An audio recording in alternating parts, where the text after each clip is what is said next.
საქართველოს მოსახლეობის დაახლოებით 60% არის გენეტიკურად ქართველი. რას ნიშნავს გენეტიკურად ქართველი? ანუ გენეტიკური კოდით არის ქართველი და გენეტიკური კოდი მას გადაეცემა წინაპრებისგან. ანუ ამ 60%-ის წინაპარი არის წარმოშობით ქართველი. საქართველოს მოსახლეობის 40% არ არის წარმოშობით ქართველი. პირველი მასიური შემოსვლა საქართველოში სხვა გენის მატარებელი ხალხის ფიქსირდება მაშინ, როცა ბერძნები ბრჭყალებში შეესივნენ საბერძნეთს და ადგილზე მყოფი მათ შორის ქართული გენის მატარებელი ხალხი თუ არაქართული გენის მატარებელი ხალხი, რომლებიც ასიმილირებული იყვნენ აი ამ ქართული გენის მატარებელ ხალხთან და მათ ენაზე მეტყველებდნენ, აი ამ ქართველებთან ერთად დაიძრა ქართული წიაღისკენ. იქნებოდა ეს ანატოლია თუ იქნებოდა ეს კავკასიის რეგიონი. იმ პერიოდში ამ ხალხს არავინ შეუმოწმებდა გენეტიკურ კოდს და მათი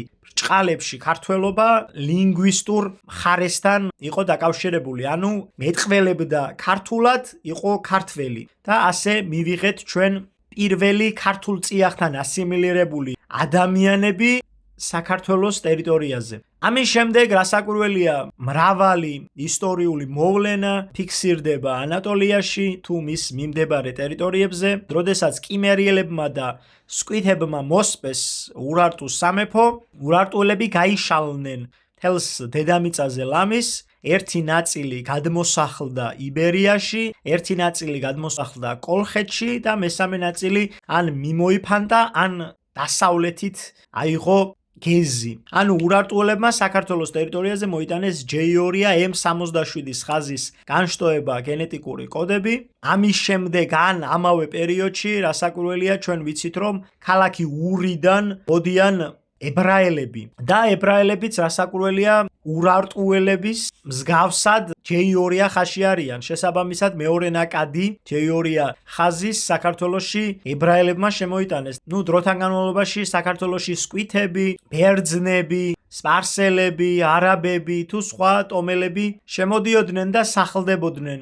ასევე ჩვენ ვიცით, რომ დავით აღმაშენებელმა ყივჩაღები ჩამოასახლა რამდენიმე 1000 ოჯახი, რომელთა უდიდესი ნაწილი დავითმა დაასახლა საქართველოს ჩრდილოეთ და სამხრეთ საზღვრებზე. ანუ დავით აღმაშენებელს ყივჩაღები არ დაუსახლებია ქვეყნის შიდა ტერიტორიებზე. რასაკვირველია, საბჭოთა პერიოდმაც დაატყო ხელი საქართველოს მოსახლეობის გენეტიკას, რომ შევაჯამოთ ქართული გვარების 80% არის ქართული გენის მატარებელი, 20% კი არ არის ქართული გენის მატარებელი და მათგან ნაწილი არის უცხოური გვარიდან ქართულ გვარზე გადასული გვარი. რაც შეეხება რეგიონებს, ჯამურად ყველაზე დიდი პროცენტი G და L გენეტიკური კოდის, ანუ ქართული გენის, თუბალისა და მესეხის გენის ხდება სვანეთის ტერიტორიაზე. დაახლოებით 70-75% სვანების არიან გენეტიკურად ქართველები. ეს რასაკვირველია, ეხება მამაკაცებს. სვან ქალბატონებში 70% ანამდვილად არ არის, მაგრამ 50%-ზე მეტია თანამდებობით შეიძლება ამის თქმა.